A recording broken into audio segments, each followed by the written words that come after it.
May halong pagbabanta raw ang mga pahayag ni dating Pangulong Duterte sa isang programa nang banggitin ang pangalan ni House Deputy Minority Leader Franz Castro habang dinedepensahan ang confidential fund ng anak niyang si Vice President Sara Duterte. Dahil napanood yan online, nagsampa si Castro ng reklamong grave threats in relation to anti-cybercrime law laban sa dating Pangulo. Yan. Grabe, no? Ako, sabihin man nila, mali ang aking pag-iisip. Ako'y nag-i-imagine. Pero literal, hindi sinasagot ni Romualdez ang hamon ni Duterte. At ngayon, may mabigat na hamon na naman. Humihingi. Ayan ang sentro ng balita ngayon, yung patungkol sa buwis. Anong ginawa? Nilihis. Pinakawalan na naman tong aso niya. Pinakawalan tong aso niyang si Castro. Sige, magdemanda ka. Ituloy mo na yan, demanda. Ano ang pinick up ng media? Tandaan nyo, nagdemanda yan, no? Ando doon ng media. Kaya nga sabi nung sa SMNI, grabe itong mga ito.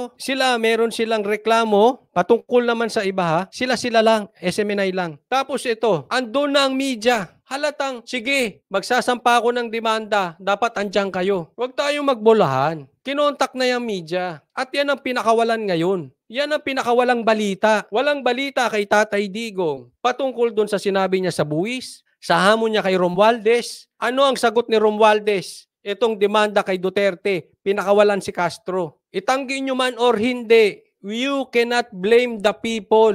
Yan ang iisipin nila. Pakawalaan nyo si Castro para ilihis. Kaya wag po tayong papaloko. Ipatuloy ninyo ang pagpapakalat doong hinihinging suporta ni Tatay Digong. Again, hindi ko kayo sinasabihang wag magbayad o magbayad ng buwis. Ang sinasabi ko lang, tulungan natin si Tatay Digong ikalat yung kanyang hinihinging suporta. Kasi halatang halata. Ito balita. Ito sagot nyo. Ang hinihingi audit. Romualdez, magpakalalaki ka, sumagot ka. Huwag ka magtago sa ilalim ng palda ni Castro. Huwag ka magtago sa ilalim ng mga kaalyado mo dyan o mga kasamaan mo dyan sa house. May tanong si Tatay Digong May hamon anong sagot nyo? Grave threat? Pag-usapan natin to. Itong grave threat na ito na isinampan nitong si Castro. Anti-cybercrime law laban sa dating Pangulo. Partikular na binanggit ni Castro sa salaysay ang paggamit ni Duterte ng salitang patayin. Yung sinabi niyang atong si Franz ay gusto kong patayin.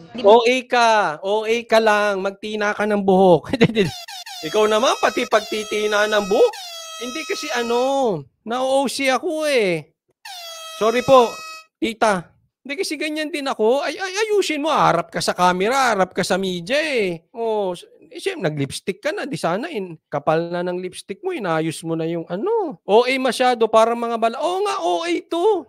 Alimbawa, dati kang presidente.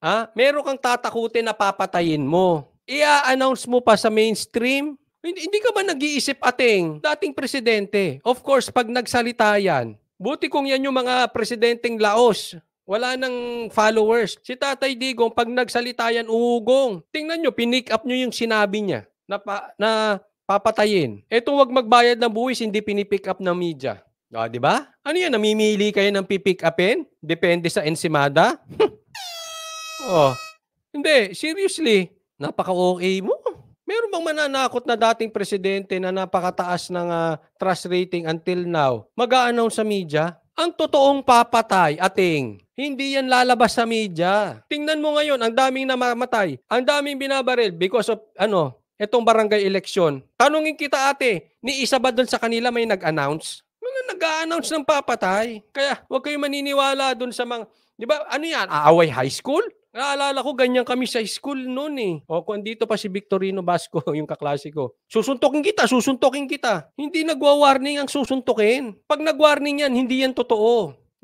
Yung kaklase ko, yung civic, hindi, walang announcement yung bibirahin ka nung bigla. Yun ang totoong manununtok. Same thing dito. Walang announcement. OA ka lang. Alam mo po ang ibig sabihin ni Tatay Digong, as far as I am concerned, kung i-consider mo yung konteksto ng istorya para sa akin, papatayin niya yung organisasyon ng mga rebelde, ng mga komunista, ng mga terorista. Kayo yon, hindi yung tao, yung organisasyon. Yun ang pagkakaunawa ko. If you consider the context of the story. OA naman kayo, sa bagay. Ikaw na may Pwedeng sabihin na expression, na figure of speech lang ito. Gusto niya Commercial tayo, baka doon naman sa mga pwede makapaglambing. Doon sa mga nanonood na hindi ka pa po subscriber, baka naman pwede tayong mag-subscribe kay Coach Oli. Ha?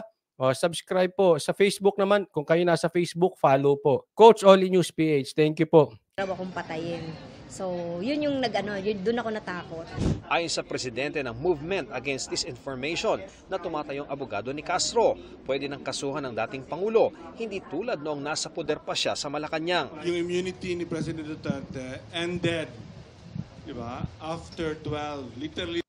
Ang layo mo sa putukan, attorney. Hindi naman usapin dito yung, kasi inilalayo nila yung issue. Saan nila dinadala yung issue sa immunity? Oy, Tatay Digong, hindi ka na presidente. So pwede ka nang idemanda, hindi ka tulad dati. Hindi po tanga si Tatay Digong. Alam niya, hindi siya nagtatago sa immunity. Alam niya yung ginagawa niya. Excuse me, do you really believe na si Tatay Digong stupid? Do you honestly believe nagtatago siya sa immunity? Naman, ang tatalino nyo naman para paniwalaan yon. Huwag nyo niloloko taong bayan. Hindi, abogado si Tatay Digong. Hindi magsasalita yun. Ibig sabihin na alam niyang malalagay siya sa alanganin dahil dahil wala na siyang immunity. Hindi issue yung immunity. Ang issue dito, mali kayo ng interpretasyon.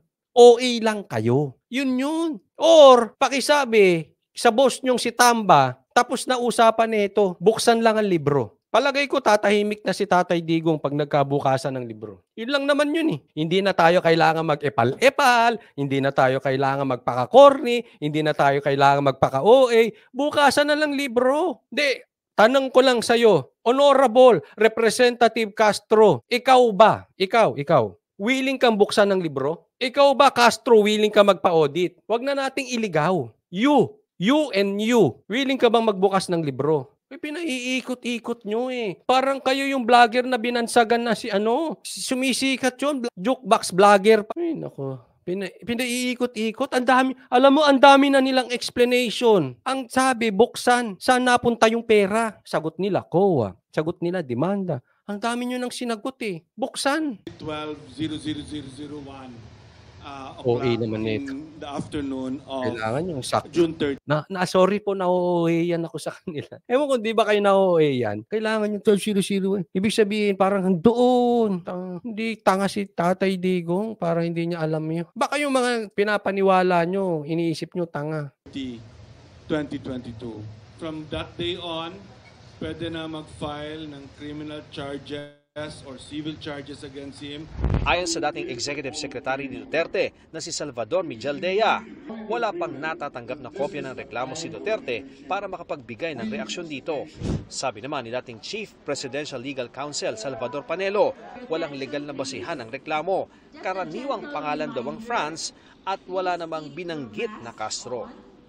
Ayan, ang sabi ni ang issue is hindi naman yung pangalan ng binanggit, sabi niya lang France. Punto rin yun. Pero siguro mas para sa akin. Mga kaibigan, sana by now alam na natin ang divisionary tactics is their expertise. Correct. Now, exactly, Nancy Bicolana. Yan po ang expertise nila Tamba. Maraming salamat, Nancy Bicolana. Alam mo, kung if my memory serves me right, ang pagkakasabi ni parang I want to kill yung organization. Yun ang pagkakaalala ko kasi napanood ko rin yun yung buo nun. Iba yung I want sa I like. Yun. Parang yun ang yun ang pinagtalunan dito. LQP pa at maraming salamat sa stars ha. Iba yung I like. Parang ang binanggit niya is I like, hindi I want. Basta ganun. Hindi naman kasi para sa akin, direkta yun na pananakot. Walang loko-lokong mananakot na kasing taas ni Tatay Digong sa mainstream. Well, pwedeng sinasabi nila figure of speech. Yan, hindi naman binanggit yung apelyido, yung Castro. But anyway, pag tiningnan mo talaga yung buong konteksto, mauunawaan mo. Huwag mong i-chap-chap. Pakinggan mo yung buong kung paano napunta ron na sinabi ni Tatay Digong. Makikita mo against siya doon sa organisasyon na itong mga terorista,